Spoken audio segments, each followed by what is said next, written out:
My name is Aydin Anwar. I'm an Uighur Muslim, and right now I have 93 relatives in East Turkestan, also known as Xinjiang, who we deem as missing, meaning we've had no contact with them for the past 3 years. We don't know how many are in these re education camps and whether they are alive or dead. The UN Security General has also spoken several times, for example, in April and September 2019, about the plight of the Uighur population. Experts at the UN have cited credible reports that well over 1 million Uyghurs and other Turkic people in East Turkestan or Xinjiang are detained in China's re-education camps. Now there has been increasing evidence that many of these detainees are being released, quote-unquote released from these camps and transferred to prisons to serve lengthy prison sentences or forced to work in labor camps and factories. My question to you is, under the UN Charter, do not all Security Council members, including the P5, share the responsibility to protect religious, ethnic, and social groups that are being persecuted? Can the disproportionate detention of such huge numbers of Uyghur men and women, including my own relatives, really be honestly explained in terms of national security? Since this issue has a negative effect on China's reputation, will China agree to allow outside access to the Uyghur region to ensure independent investigations? And with regard to Xinjiang, I should say it's not an issue relating to the Security Council, even though you might not be happy about that. And as the president of the council, I do not make comment on that. But as the Chinese ambassador, I do wish to say that your comments is full of bias. And that's not something should happen here in New York. The issue relating to Xinjiang is not the issue of human rights. It's an issue concerning the global effort in fighting against the terrorism. Xinjiang was really a big victim of terrorism and extremism. We suffered too much, and it's our legitimate right to protect our rights and our individuals, our lives, including Uyghurs, including other ethnic people, and including Han Chinese people. So terrorism is the common enemy of all the Chinese and all the people in the world. What the actions we have taken in Xinjiang is purely to target at terrorism. It's not targeting any religion, any individual group, ethnic groups. Whoever is involved in terrorist activities, and we need to take decisive measures on that. And the measures we have taken are really taking effect. And we have seen the good result in the past 3 years' time. Xinjiang is becoming really peaceful. And in the past 2 years' time, Xinjiang has received more than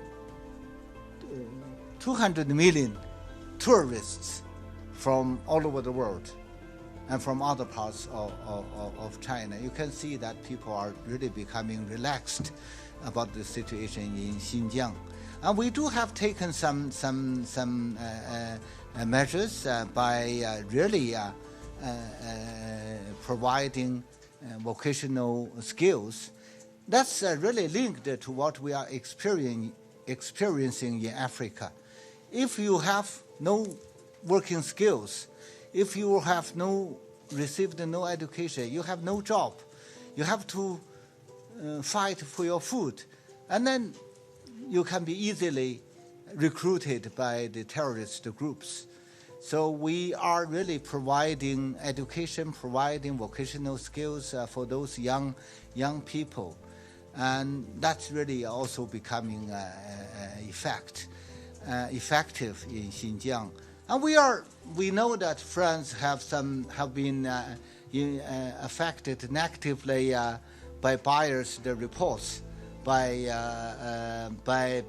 lies, by rumors.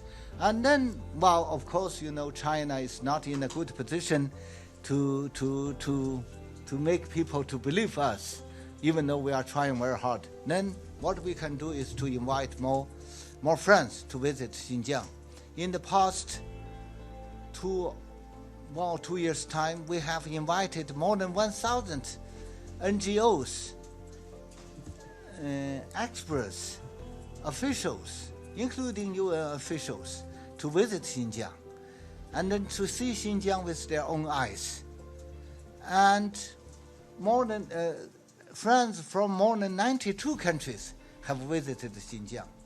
And then to ask them what they have seen in Xinjiang. They really believe that they are seeing a different Xinjiang. We have also invited the Human Rights Commissioner. What puzzles me is that some Western diplomats, including the toppest official diplomat in this country, is really fabricating stories about Xinjiang. What puzzles us is that Western countries always say, okay, invite the Human Rights Commissioner, invite the Human Rights Commissioner.